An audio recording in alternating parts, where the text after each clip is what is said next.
Si on voyait tout ce qui pouvait se passer derrière, toutes les graines qui poussent, qu'on a semées, beaucoup de personnes continueraient à faire ce qu'ils faisaient. Combien de projets avez-vous abandonnés en cours de route si vous n'aurez pas lâché l'affaire? Qu'est-ce que ça aurait donné aujourd'hui? Bonjour à vous et j'espère que vous allez bien. Alors, il y a quelques jours, j'ai perdu mon portefeuille et je tenais à vous l'expliquer comment ça s'est passé ici parce que c'était une grande leçon de mindset et d'investissement. Du moins, un grand rappel pour moi. Et je suis sûr que vous pourrez tous en tirer quelque chose. Donc, qu'est-ce qui s'est passé? Il y a à peu près 2 semaines, je faisais pas mal d'activités, etc. Puis au bout d'un moment, je cherchais mon portefeuille. Donc, je l'ai pas trouvé. Puis après, je me suis dit, ok, d'accord, j'ai pas forcément besoin de ça. Donc, je vais faire mes démarches, je vais conduire, je vais faire autre chose. Et après, ben voilà, je vais le retrouver. Il est sûrement quelque part. Donc, je cherche un peu à droite, à gauche. Je ne le trouve pas. Je pose la question à ma conjointe. Est-ce que tu as trouvé, tu as vu mon portefeuille? Non, je l'ai pas vu. Je regarde, je demande à mes enfants, est-ce que vous avez vu le portefeuille de papa? Non. Ok. Une journée, par contre, ça commençait vraiment à m'embêter parce que là, si jamais je le trouvais pas, il y avait trop de démarches à refaire. Ceux qui ont perdu un portefeuille savent de quoi je parle. C'est tellement embêtant. Il faut aller bloquer la carte de crédit ou bloquer la carte bleue à la banque. Il faut appeler pour bloquer.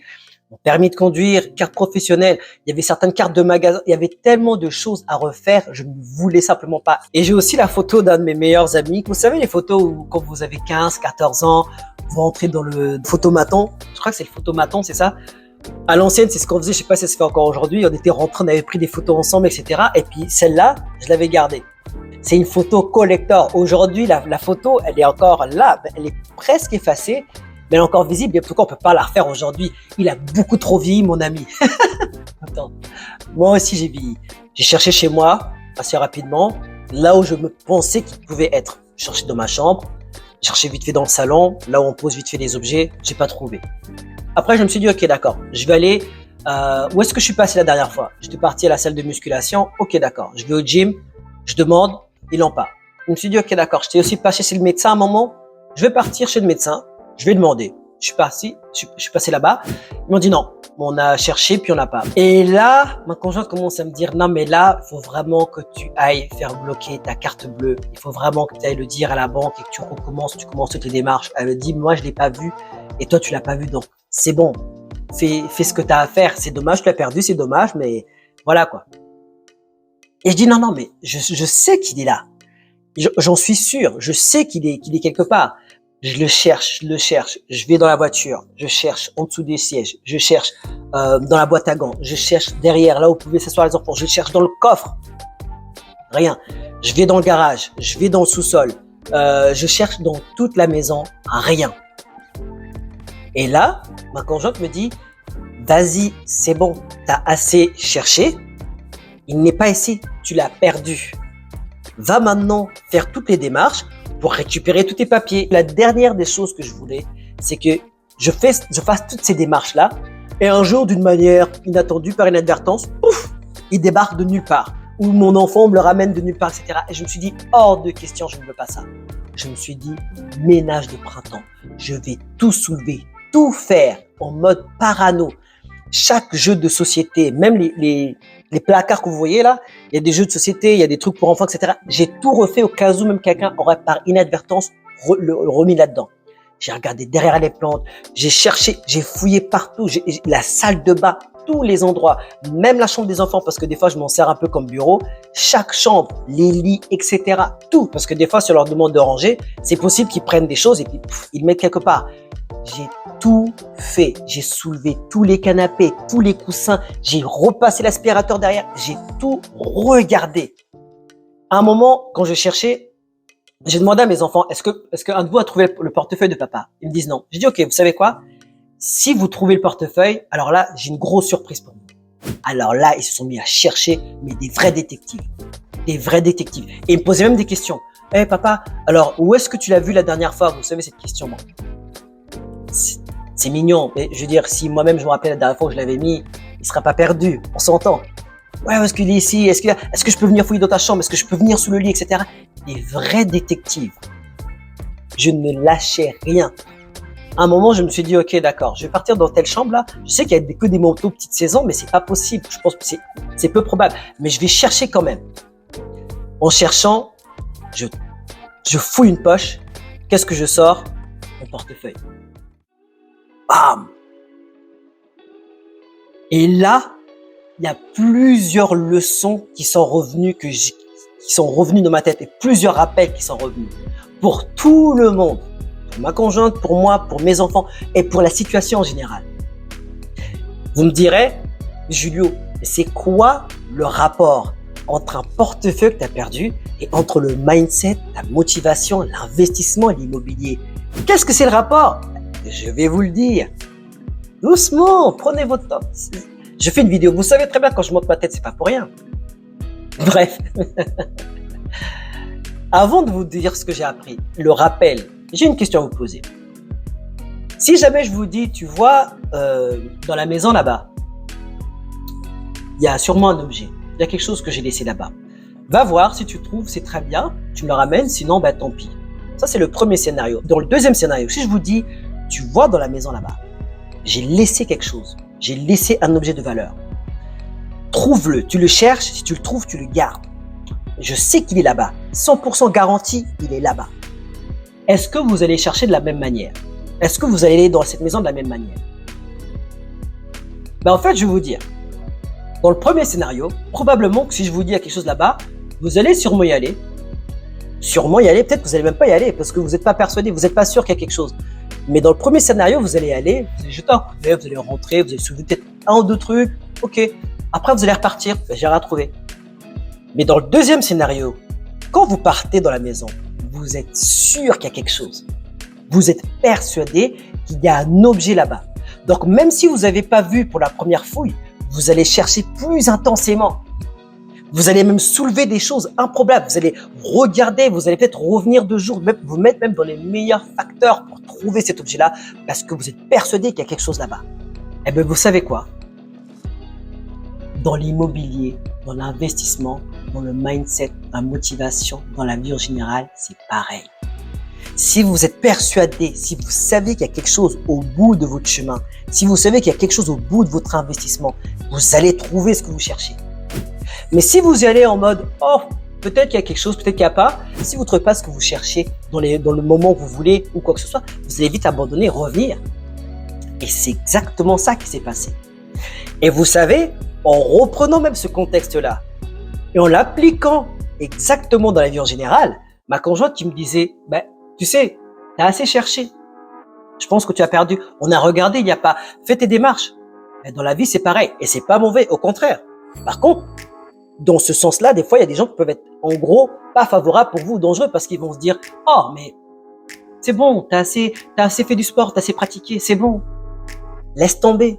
Mais c'est bon, t'as déjà essayé ton examen, t'as déjà essayé, tu l'as loupé plusieurs fois, non mais laisse tomber, c'est pas grave. D'autres personnes l'ont essayé, ils n'ont pas réussi de toute façon. Mais c'est pas grave, c'est bien déjà ce que tu fais. » Des fois, il y a des gens qui vont vous dire « Oh, n'y va pas, j'ai déjà cherché. » Un tel a déjà cherché et ça n'a pas marché, il n'a rien trouvé. Non, ne le fais pas. Mais il a déjà cherché. Pourquoi toi tu trouverais quelque chose? Lui qui est là depuis longtemps, il a cherché, il n'a pas trouvé. Pourquoi toi tu trouverais? Ça vous dit quelque chose ou pas ça? Est-ce que ça résonne un petit peu? Ou même des fois vous-même, ah mais lui il a cherché là-bas, donc il n'y a rien. Ou alors, mais qu'est-ce que tu vas faire avec tout cet argent-là? Ce que tu as fait c'est déjà bien, c'est pas grave. Reviens avec nous. Ou alors, mais profite de la vie. Pourquoi tu fais tout ça? Profite de la vie. T'inquiète pas. Laisse-toi aller. Nous aussi, on est déjà là en train de profiter. Attention. Dans mon exemple que je viens de vous dire, j'étais le seul qui était persuadé. Et ça me suffisait. Vous n'avez pas besoin de beaucoup de monde ou d'autres personnes qui valident vos pensées ou qui valident vos projets ou qui valident vos convictions pour pouvoir le faire. Les autres cherchaient un peu au bonheur, la chance, je comprenais. Pourquoi j'ai un résultat différent? Parce que vous n'étiez pas convaincu. Ça, c'est une des grandes raisons majeures. Vous n'étiez pas convaincu. Tu n'étais pas convaincu comme j'étais convaincu. Ou la conviction des autres était plus forte que la tienne sur ce moment-là. Ouais, mais on m'a dit qu'il n'y avait rien. Ah bon? Ma conviction était plus forte que ta conviction. Ma conviction est plus forte que ce que tu penses de moi. Ma conviction est plus forte que ce que vous pensez de moi. Ça fait une grande différence. Maintenant, dans le même schéma, mes enfants, je leur avais dit, est-ce que vous avez trouvé le portefeuille? Au début, ils m'ont dit non. Quand on a cherché ensemble, ils ont cherché Voilà, oui et non, un peu par-ci par-là. C'est normal, ce sont des enfants. Mais quand je leur ai dit, vous savez quoi? Si vous trouvez le portefeuille, vous avez une surprise. Là, ils ont commencé à chercher, se transformer en détective. Ils me posaient des questions. Ils allaient chercher dans des endroits improbables. Peut-être même que ma fille l'aurait trouvé avant moi. Elle était dans un moment, elle a cherché dans le même lieu que moi. Elle n'a pas trouvé. Donc, c'est pour vous dire quoi? C'est que des fois, quand on cherche quelque chose, on veut quelque chose, si on savait vraiment la récompense qu'il y avait au bout, ou si on était vraiment motivé par ce qu'il y avait derrière, on serait beaucoup plus tenace. C'est sûr que quand je fais des recherches de logement, etc., je ne vois pas encore le cash flow, je ne vois pas encore la plus-value, je ne vois pas encore tous ces trucs-là à la clé. Quand je suis en train de bosser 40 heures semaine ou plus, je ne vois pas encore l'indépendance financière. Je ne vois pas encore être retraité avant 40 ans. En fait, si on voyait tout ce qui pouvait se passer derrière, toutes les graines qui poussent qu'on a semées, beaucoup de personnes continueraient à faire ce qu'ils faisaient. Combien de projets avez-vous abandonnés en cours de route? Combien de projets vous avez laissés? Combien de personnes est-ce que vous avez abandonné et laissées? Ces relations-là, si vous auriez été plus tenace, si vous n'auriez pas lâché l'affaire, qu'est-ce que ça aurait donné aujourd'hui? Ce sport que vous vouliez entreprendre, ce sport que vous vouliez faire, quels résultats auriez-vous eu si vous n'auriez pas laissé tomber au milieu d'année? Si vous n'auriez pas laissé tomber parce que vous ne voyez pas le résultat. Vous voyez? Ça vous est jamais arrivé de laisser tomber quelque chose et que quelqu'un continue, vous dites, oh, mais lui, il est acharné, oh, mais lui, il lâche pas l'affaire. Et finalement, quand vous voyez ce qui arrive des années plus tard, vous dites, waouh! Finalement, je n'avais pas laissé tomber. Ah ben, c'est ça le truc. Et c'est exactement là où je voulais en venir. Soyez persuadés en termes de motivation, mindset, dans l'investissement, dans tous les projets que vous faites, soyez persuadés qu'il y a quelque chose derrière. Parce que si vous n'êtes pas persuadé, vous serez comme dans l'option numéro 1 dans la maison. Vous allez venir, vous allez chercher, vous allez regarder un petit peu au bonheur la chance et vous allez repartir. Mais si vous êtes persuadé, vous allez fouiller les moindres recoins et seront là. Et des fois, ça fait la différence entre ceux qui cherchent à moitié et ceux qui cherchent vraiment. Parce que quand on cherche, on trouve. Avant cette phrase, je trouvais qu'elle faisait bateau, mais je vous promets qu'elle est réelle. Il n'y a rien de plus vrai. Vous savez, il y a une expression que j'aime beaucoup qui dit « ils l'ont fait parce qu'ils ne savaient pas que c'était impossible ». Et le défaut, c'est quoi? C'est que beaucoup de personnes ne font pas quelque chose ou ne s'attaquent pas à un projet parce qu'ils ont vu que d'autres personnes n'ont pas réussi. Ou parce qu'ils ont cru que c'était impossible. Ou parce qu'ils ont déjà vu que d'autres personnes n'ont pas réussi. Ou alors, ils vont chercher à moitié. Comme dans l'exemple numéro 1. Ils vont regarder au bonheur la chance. Ils voient qu'il n'y a rien. Ils vont revenir. Ils vont se dire, OK, ben, j'ai déjà fait pas mal. Ce que j'ai fait, c'est déjà bien par rapport à ce que les autres ont fait, par exemple. Ouais. Et ce qu'on se rend pas compte, des fois, c'est pas à propos de ce que tu as fait qui était déjà bien, mais c'est qu'est-ce que ça demandait de faire pour que ce soit bien. Il y a un ami qui me l'a rappelé il y a pas longtemps, quand j'allais au sport. Il m'a dit, j'ai dit, mais là, je vais souvent au sport, mais tu sais, quand je regarde mon corps, ou j'aimerais bien avoir tel résultat, pourtant, j'y vais tous les jours. Et j'ai dit, mais non, mais là, j'ai pas tel résultat. Et là, je m'en approche, c'est pas mal, mais je pense que je vais m'arrêter là. Il m'a dit, mais non, mais en fait, ce que tu fais, c'est pas mal pour toi. C'est par rapport à tes résultats à toi, mais par rapport à une moyenne de ce qu'il faudrait faire pour avoir telle chose, tu n'y es pas encore. Tout simplement, c'est de reconnaître, c'est l'avouer. Ce que des fois vous faites, vous pensez que c'est bien, mais c'est pas encore à niveau pour faire ce qu'il faut faire, pour aller au niveau attendu, tout simplement. Et il faut se le reconnaître, il faut se le dire. Moi, je suis parti chercher, j'ai cherché, j'aurais pu abandonner. Mais est-ce que c'est ce qu'il fallait pour retrouver mon portefeuille? Non. Même si j'ai cherché bien à 95%, ça veut rien dire à partir du moment que j'ai pas tout fait. Vous voyez? Et le truc, c'est que si vous vous habituez à fouiller, à regarder au bonheur la chance, vous aurez souvent les mêmes résultats. Puis des fois après, quand les gens, maintenant, ils commencent à fouiller, ils trouvent, ils commencent à avoir des trucs, etc., on va attribuer ça à la chance. Mais je comprends pourquoi on attribue ça à la chance. Moi, je suis venu, j'ai regardé, toi, tu viens, tu l'as. Attends, mais c'est de la chance, ça. Moi, j'y ai fait. T'as pas fait ce qu'il fallait pour le trouver. T'as fait ce qu'il fallait, t'as fait ton maximum à toi, mais c'est pas le boulot qu'il fallait faire pour pouvoir le trouver. C'était pas suffisant.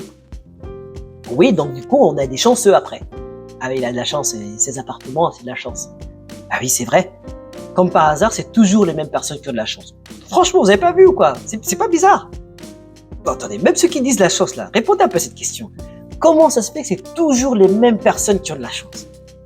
Toujours les mêmes personnes qui provoquent la chance. Vraiment? Non. Qu'on soit bien clair, ce que je vous dis, c'est pas une science infuse. C'est pas quelque chose qui débarque d'un secret scientifique. Quand je vous dis ça, c'est soit que vous avez un rappel, ça vous rappelle quelque chose, ou ça vous apprend quelque chose qui est très logique et qui fait beaucoup de sens pour vous.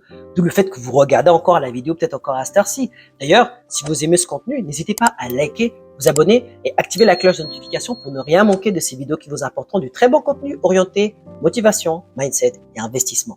L'important, c'est de savoir programmer son cerveau aussi, reprogrammer son mindset. C'est ça qu'il faut. Et c'est ça qui va nous aider à atteindre des objectifs qui nous paraissent impossibles ou incroyables. L'investissement, la motivation, les projets, tout type de projet que vous avez. Voici ce que je voulais vous partager aujourd'hui. Et c'est très important. Donc, pour résumer, si vous faites quelque chose dans la vie, allez-y en étant persuadé qu'il y a quelque chose de l'autre côté. Allez-y, même en étant parano.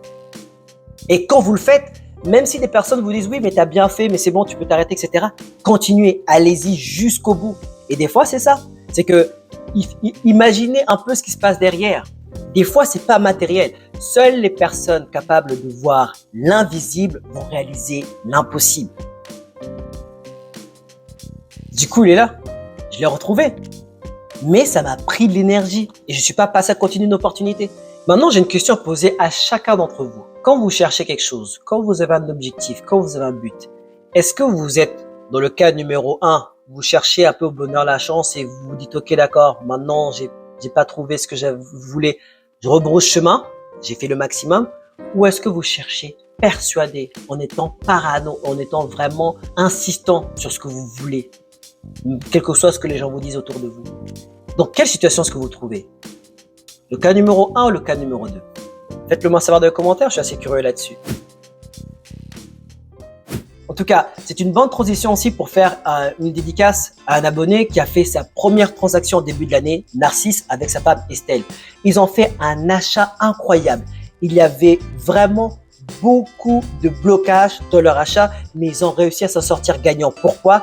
Parce qu'ils savaient, ils étaient persuadés qu'il y avait quelque chose au bout. Et vous savez, ça fait la différence quand vous faites un projet et que vous avez des blocages entre deux.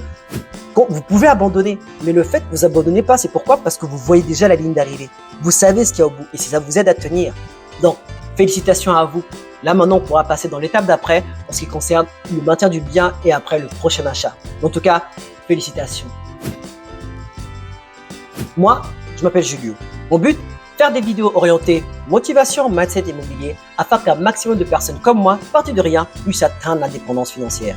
Si tu aimes ce genre de vidéos, rends-toi un service. Like, abonne-toi et partage tout autour de toi. Moi, sur ce, je vous dis à la semaine prochaine. À très bientôt.